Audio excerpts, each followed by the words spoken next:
Hello, everyone. Welcome back. I just got back from a little night shooting. Um, it's November now, and as we go into the winter months, it pretty much gets dark by 5:30. So what I do is in the winter months, I use the fact that it gets dark earlier to do my night training. Okay, because in the summertime it gets dark at like 9 o'clock. So at that point, I'm usually done training. But in the wintertime, it starts getting dark by 5 o'clock.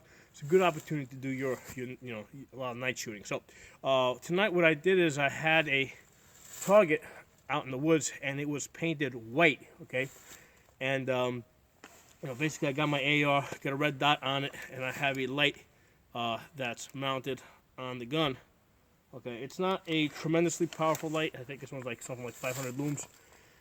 Um, but here's the thing with when it comes with lights, a lot of it has to do with how you use it rather than how powerful it is.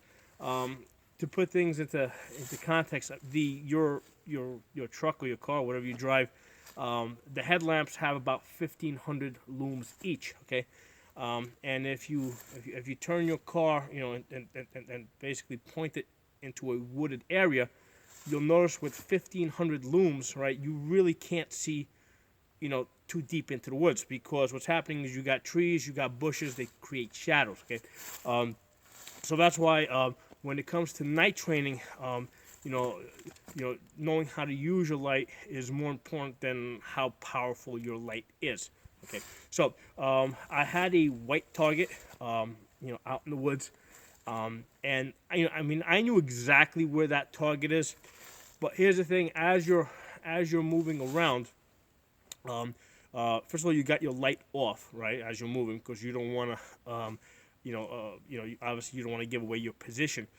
So as you're moving around, you have a sense of what direction you're moving in, and occasionally you'll put it on, to scan around, and then I would basically scan direction, of where I thought my target might be.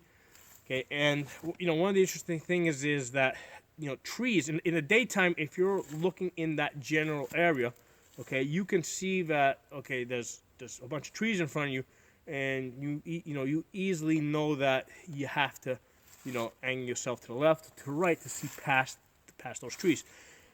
When you're training at night, okay, and you're only flipping your light on and off for a few seconds at a time. Okay, so you put your light on, you look in the general direction where you think the threat is, and you don't see anything because there's bushes or trees. Now, in the daytime, you can kind of see around them, but at night you're really not going to. So you turn off the light, you move a little bit. So now again you're scanning. So it's very easy to lose your sense of direction when you're training at night. Even if it's in an area that and even if it's a situation where you know where the target is. So that's why I think that night training is very, very important. It allows you to practice lots of things that you don't get to practice in the daytime. You get to use your senses differently. And a lot of it's just trying to figure out where you're at in relation to where you think your target is. Now it's about 30 degrees out. So basically, I got a winter jacket on. I have insulated gloves. One of the nice things about an AR is that the trigger guard is big enough that I can pass an insulated glove into the trigger guard, and I can manipulate the safety on and off with the thick insulated glove, as well as work my light. Okay, so that's really important. That's one of the things that you want to test and make sure that whatever, because remember at night the temperature drops, so you're going to be wearing much heavier clothing than you would be wearing in the daytime when you're doing the same exact exercises. So you want to get comfortable with working with your in a thick coat, with thick gloves, and basically do everything that you would do in the daytime. One of the things that you'll notice is that you are shooting your targets a lot closer than you would be in the daytime. Because in the daytime, I can easily see, from the position that I started off at to the position that where I had my target placed. I mean, I started off about 150 yards away, and even with the light on, I couldn't see the target because there was like trees and stuff. And, in the daytime, I would be able to see through it. I'd catch glimpses of it. And it wasn't until I got to about, within 75 yards of the target that I was actually able to see it. Now a lot of it is, because again, you're putting your light on the second, for a few seconds at a time, scanning, turning it off, and when you do put it on, you get to see a very limited area. So it's a completely different experience. It's a very important type of experience, and it's something that should be practiced. And I don't think it's something that enough people take enough of an interest or have the opportunity to practice enough.